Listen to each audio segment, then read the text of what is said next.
Greetings, Magic community. I'm Mike from MTG Scribe, and I want to be the girl with the most news. Our first story tonight is the return of the streamer event on Arena for Modern Horizons 3.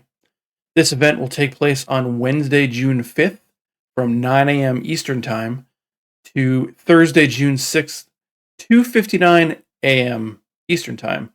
So the hours have been extended from the last time they did this event for Outlaws of Thunder Junction. I know a number of people were complaining because they either didn't know about the shortened hours or it wasn't good for their time frame, their time zones. So this event has been extended. It will be lasting a little bit longer. The formats for this event will be a historic best of one constructed and Modern Horizons 3 Premier Draft as well as sealed.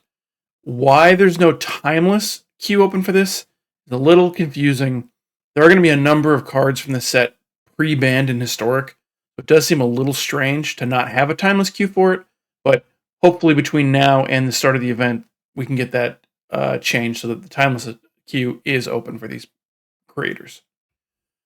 One thing I do want to mention about this event, if you've ever taken part in one of these before, make sure to check your spam folder. I remember last time for Outlaws of Thunder Junction, there was a number of people who didn't realize they had been invited to it because the email got caught in their spam filter. So I'm not sure if they've added any new streamers to this event from the last one they did, but I do know that if you've taken part one before at any time in the past, even if it wasn't for the last one, make sure you're checking your spam folders to see if that email did come to you. The other big news this week is we got the debut video for Modern Horizons 3, and preview cards are still coming in, but we have a lot of information about the makeup of the play boosters for Limited for these events. So I have written up my play booster fact sheet on MTG Scribe, which I will post a link to in the description of this video. And I'm going to go over it a little bit higher detail. If you want to see the full breakdown, make sure you check that link. This set is going to contain 80 total commons, 101 total uncommons, 81 of those are single-faced cards, 20 of those will be double-faced cards, and that extra one is the Snow-Covered Wastes basic land that is in the set. There's going to be 60 rares, 20 mythic rares, 15 of those mythic rares are going to be single-faced, and 5 are going to be double-faced. I believe that is all of the flip planeswalkers in this set. There's also going to be a slot specifically for new to modern cards. There's 20 uncommons, 18 rares, and 4 mythic rares from previous Commander or older Legacy sets that are brand new to modern, and as I said, are going to have their own slot in this set. And they all look like they have a watermark for their original expansion symbol in the text box. There's going to be 6 basic lands: plains, island, swamp, mountain, forest, and snow-covered wastes, which is going to be an uncommon. But interestingly, there is not always going to be a land in every play booster. In one of the slots that would normally be filled by a basic land all the time, half the time that's going to be replaced by an extra common in the pack. Additionally, there's no iteration of the list in this format. If you remember back in Murders at Karlov Manor, there were those, I believe, 50 cards or 40 cards, I'm not 100% sure, from older sets that were not necessarily connected to the current set that could be found in some packs. In Outlaws of Thunder Junction, that was replaced by the big score cards. In this set, there aren't any at all. I would expect them to return for Bloomborough, but for now, we just have the 10 special guests that will be appearing in about 1 in every 64 play boosters, or about 1.56% of the time. Now, interestingly, this has been changed on Arena. Last time, you couldn't open any of these special guests in the Arena store packs. That's not true this time. This time, you will be able to open them if you get them on the Arena store, and they're going to drop at the same rate as they do in both play boosters and the Arena Limited packs. So that 1 in 64 store booster is going to have a special guest, or about that often. The 10 special guests are all 5 of the pitch lands: Endurance, Fury, Grief, Subtlety, and Solitude, as well as Expressive Iteration, Persist, Dismember, Prismatic Ending, and Thought Not Seer. A lot of these are new to Arena, which means they're going to be legal in Timeless. I would expect all of the pitch elementals to be pre-banned in Historic, but we don't have any confirmation on that yet. That should come out in an article on Weekly MTG probably next week, I would imagine. Additionally, there's another interesting wrinkle to this set, which is that while there are commander decks, all 4 of the face commanders and all 4 of the backup commanders for those decks are going to be able to be opened in play boosters. And even though they're likely going to have the Modern Horizons 3 commander expansion symbol, they're going to be legal to play in limited. I haven't looked at all of them, so I don't know if they're going to be any good or not. But if you do open one, even though it has a different expansion symbol on it, it will be legal for the set. Lastly, for this story, it does look like there's a, quote, small number of English language Modern Horizons 3 play boosters where some of the foiled double-faced uncommons were misprinted. The way this misprint is going to manifest is that the front face is going to have a totally different back face than what you would expect from that card. And the way this is, Wizards wants this to be handled, if you open one of these, you can play it in your limited event, but always treat it as if the front face is the correct version of the card. So if you do end up flipping it for whatever reason, you wouldn't use whatever's printed on the back. You would use the Oracle text for the back of that specific card. A little confusing. Hopefully it doesn't affect a lot of play boosters, but it is worth knowing about. There also doesn't appear to be a token or art card or ad card slot in play boosters. I'm not sure if that is also going to be appearing and they just didn't list it in the article. The play boosters do say 14 cards when you look at the packaging. There are 14 slots detailed.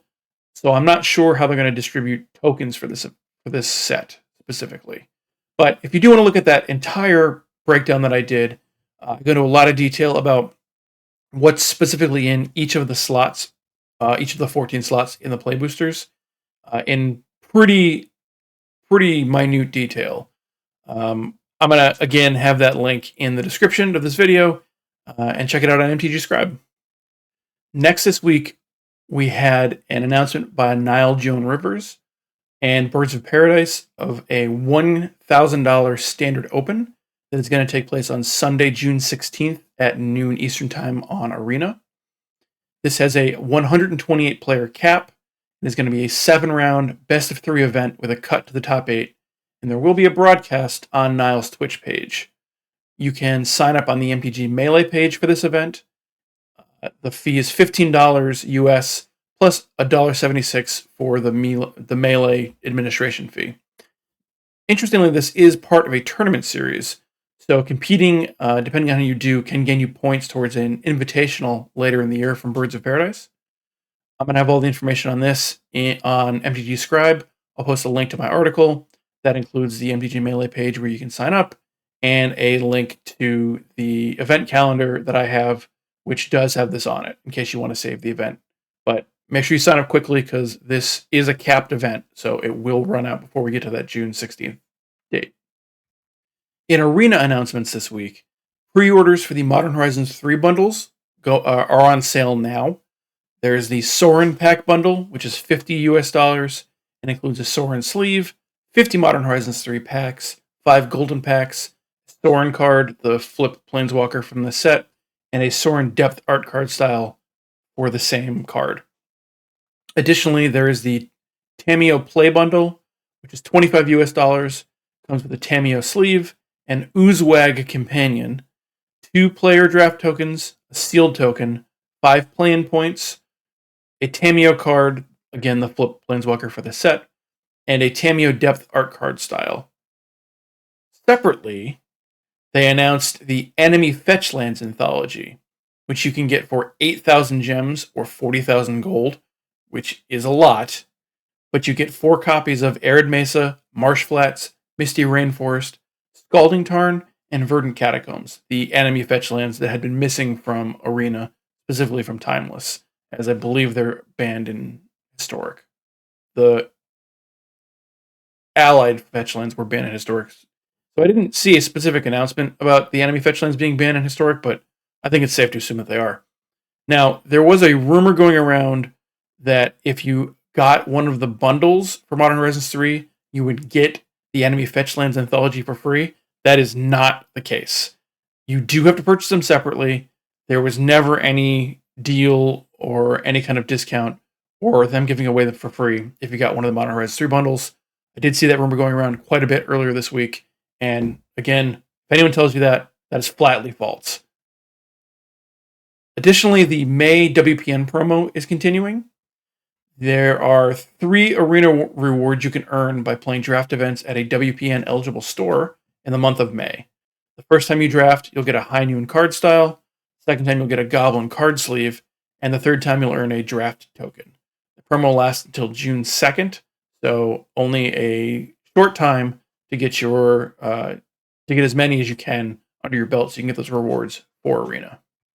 In the world of Magic Online, Stefan Schutz won the Mox Season 1 Showcase this past weekend, and along with second place finisher Sam Rolfe, will be headed to the Magic World Championships in Las Vegas later this year.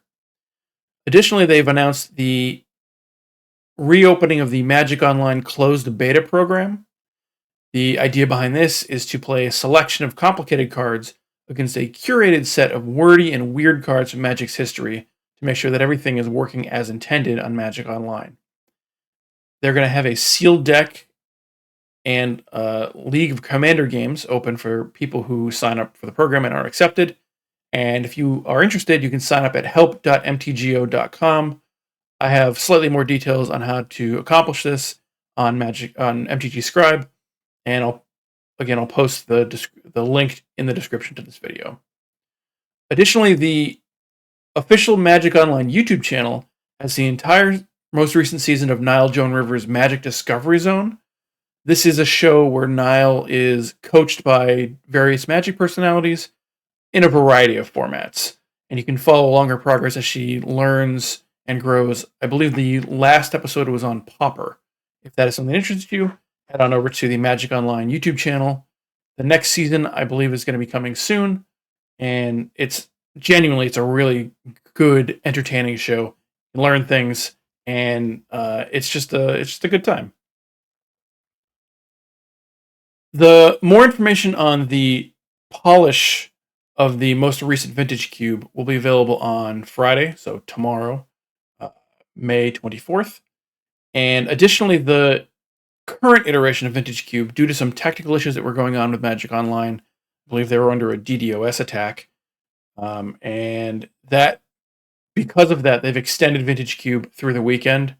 However, the 64-person tournaments have not been extended. So you can play Vintage Cube through the end of the weekend, but you won't be able to join one of those 64-person queues, unfortunately. Looking ahead to the forecast for the week, currently on Magic Arena, we have the Outlaws of Thunder Junction Quick Draft going on. The Ikoria Lair of Behemoths Premier Draft is going till Tuesday. And Midweek Magic Omniscience Draft will be continuing until the end of today. Tomorrow, on the 24th, starts Sealed Ikoria for a few days, followed by Saturday, we have the Arena Open.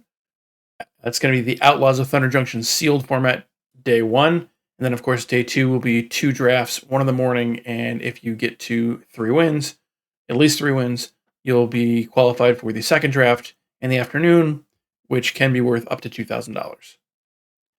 Next week on Arena, we have the start of Chromatic Cube Draft, which runs from May 28th to June 11th.